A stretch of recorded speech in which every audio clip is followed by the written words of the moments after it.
I'm not gonna be as good as MatPat from Film Theory, but I'll give it a try and definitely try to do him justice.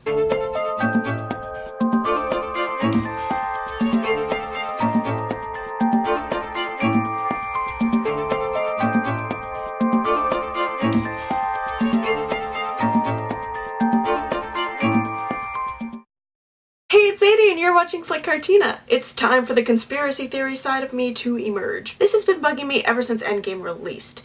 Time travel is really messy and there's a lot of room for things to go wrong.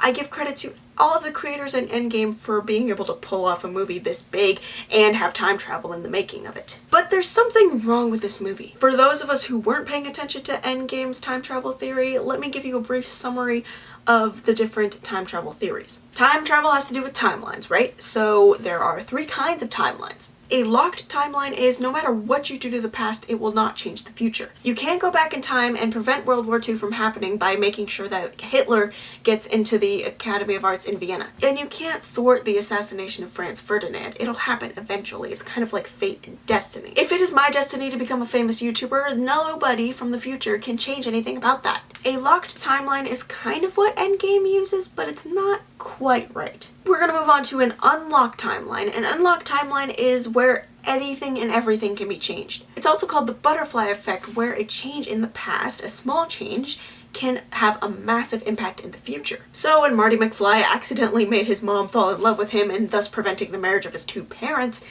that affects his immediate future and almost wiped him out of existence. In this kind of timeline, an unlocked timeline, you can take actions in the past and change the future. You can take action to make sure that Michael Jackson doesn't die before he releases his next album. So we've just gone over a locked timeline where nothing can change in the future by changing things in the past. An unlocked timeline, which changes in the past do affect the future, but now we have multiple timelines, also known as the multiverse. The multiverse is a complicated mess that no one likes but everybody uses. This is the kind of timeline that Endgame uses. It's basically a locked timeline, but also at the same time it's not. If I went back in time and stole the Mona Lisa and then jumped back to the future, it wouldn't change anything in my timeline. There wouldn't be a whole scandal over the Mona Lisa being missing for years. What happened was that now I have created a separate universe where the Mona Lisa has been missing. What I've done now is I've created a separate universe where the Mona Lisa does not exist after I've stolen it. So every change that is made in the MCU because of Endgame is now a separate universe, right? Loki is alive in a different timeline and the world is without rule of Thanos in a different timeline. That's why these new TV shows can do what they do, namely the Loki series that's going to come out on Disney+.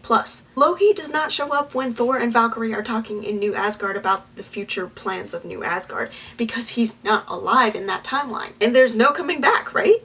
Right? So why does Steve show up at the end of Endgame to pass on the baton of Captain America to Falcon?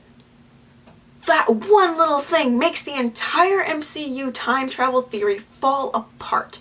Because Steve went back in time and stayed back in time, that created a new timeline that would never intersect the Endgame timeline. Even if Steve grew old, he wouldn't grow old into the timeline where he would intersect with Sam and Bucky in the events of the MCU so far. So the whole multiverse thing in the MCU is a sham. That one thing of Steve passing the shield on to Falcon at the end of the movie completely eradicates and makes the whole MCU time travel theory contradictory. In effect, with passing the baton on to Falcon, they have rendered their time travel theory useless and inconsistent. So that's the biggest plot hole that I found in Endgame, and it was a big one. I'm done ranting for now. You know what to do at the end of this video. I've been doing this for a long time now, a couple of years now, and so yeah, help me out with the YouTube algorithms. Like this video, subscribe to my channel, and then ring that bell so that you're one of the first people to know when I post a video next. If you do all 3 of those things, I promise you that you probably won't regret it. As always, thank you guys so much for watching. Have a great random Thursday. I will see you on the other side of the screen. Bye!